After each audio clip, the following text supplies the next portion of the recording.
It's a problem that we're all aware of and affected by, but in particular, it is young black men in tough neighborhoods who fall victim to a cycle of violence that has Chicago at the tipping point. So when I meet a guy who not only avoids the cycle, but works on an outstanding model for success, I have to share. A little bit if jamais DePaul and a Talib. Do you say I'm a student at DePaul? Is that what you said? Not the usual language you hear around the North Lawndale neighborhood on Chicago's west side. I like Arabic a lot. Arabic, okay. Yeah, my goal is to become an ambassador so I can help people in the Middle East. But then Cortez Alexander is not your usual young man. This is my favorite suit. There's a strong sense of an obligation that I have myself. It's making sure that kids see me in a suit and tie versus, the regular jeans and a t-shirt. It's telling them that it's possible. And I see you want to document everything. Oh, yeah.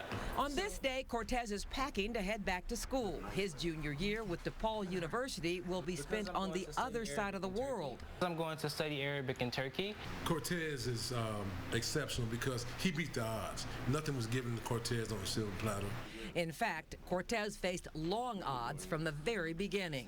But when he was born, I was incarcerated. I weighed 1 pound and 7 ounces. Why is that?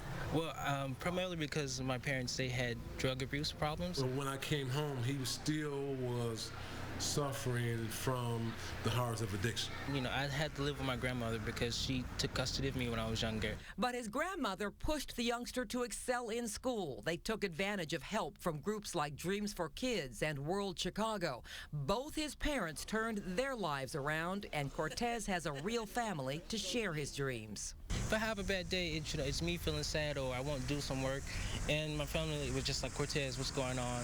You have to do this, We kind of have our hopes on you because we know you can do this. The path from North Lawndale to DePaul and then Turkey was education.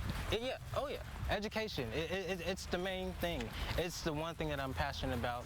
In a neighborhood better known for its gangs than its scholars, Cortez always stood out in his suit and his attitude. That's my introduction to the International Honor Society. Good grades led to awards and scholarships. Cortez is proudest of his winning essay about the civil rights legend who once lived in Lawndale. Martin Luther King lived at 1550 South Hamlin, and we're 1525, and it's just like, there's still problems, and it's not been solved. Yeah, his dream is, it's still a dream.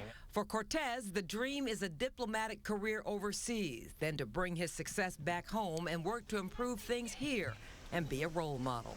We don't really have those here, and we need a lot more of them.